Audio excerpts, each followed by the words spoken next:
Jadi sebetulnya dalam itu ada dua istilah, ada OTG, ada OPG. Jadi orang tidak bergejala atau bisa jadi orang pragejala. Jadi emang kita agak susah sebenarnya membedakan ini, membedakan antara OTG dan OPG. Gitu. Nah, lalu bagaimana orang tahu? Kok ilmuwan kok tahu nih ada dua macam orang? Itu studi dari negara-negara yang menerapkan isolasi terpusat, bukan isolasi mandiri. Oke, apa yang terjadi seperti di Cina, di Singapura, di Vietnam misalnya gitu ya. Ketika ada satu kasus nih, satu pasien dirawat di rumah sakit, nanti ditanya sekitar 3 hari sebelumnya, ya ketika mulai bergejala, kamu ketemu sama siapa saja? Nah, oh sebenarnya ketemu sama mak saya, sama keluarga saya, tetangga saya, bos saya, atasan saya, bawahan saya, terus dihitung itu Ustaz, dicatat. Ketemu katakan 30 orang.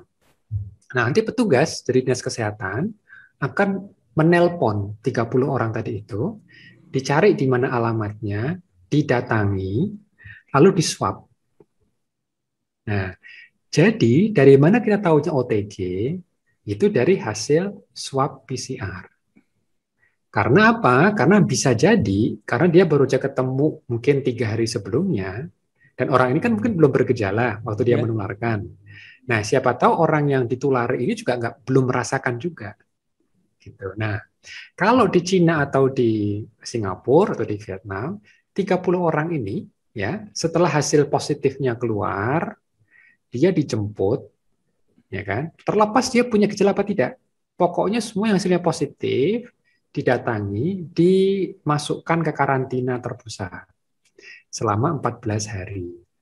Kenapa? Nanti akan kelihatan dari 30 orang tadi itu, kan ada yang positif misalnya ketemu 10. Oke, 10 dibawa ke karantina terpusat. Lalu dalam 14 hari itu 10 orang tadi itu akan dilihat mana yang dalam 14 hari itu ada yang bergejala setelah menginap 14 hari, atau mana yang akhirnya memang tidak ada gejala sama sekali. Gitu.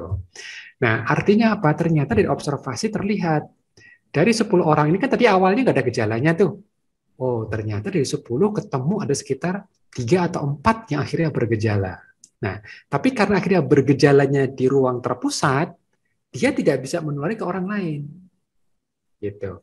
Nah, artinya apa? Memang kalau kita bicara OTG atau OPG, kita emang nggak ada, namanya juga belum ada gejala. Tapi kalau misalnya seperti tadi antum, wah saya udah mulai serak-serak nih, gitu kan? Ya. Gitu. Nah, biasanya tergantung dari ingatan kita. Apakah kira-kira dalam 3-5 hari terakhir kita pernah kumpul-kumpul nggak offline? Kita pernah kerja nggak offline? Karena sebelum peraturan PPKM, kan mungkin kita masih diwajibkan kerja kan oleh Ya. Ya. atasan kita. Nah, mungkin kita jadi ingat, oh iya, saya pernah tuh kerja terus sama teman saya satu kubikel misalnya ngobrol. Nah, itu menjadi tanda-tanda juga. Lalu kita tanya, kamu kondisi seperti apa? Nah, kalau kita memang dalam posisi kayaknya kita punya risiko tinggi, kita banyak ketemu orang, dan kita memang banyak aktivitas offline gitu kan. Nah, ada baiknya kalau memang sudah bergejala, datang ke klinik untuk di PCR Ya. Ya. atau di swab antigen misalnya gitu.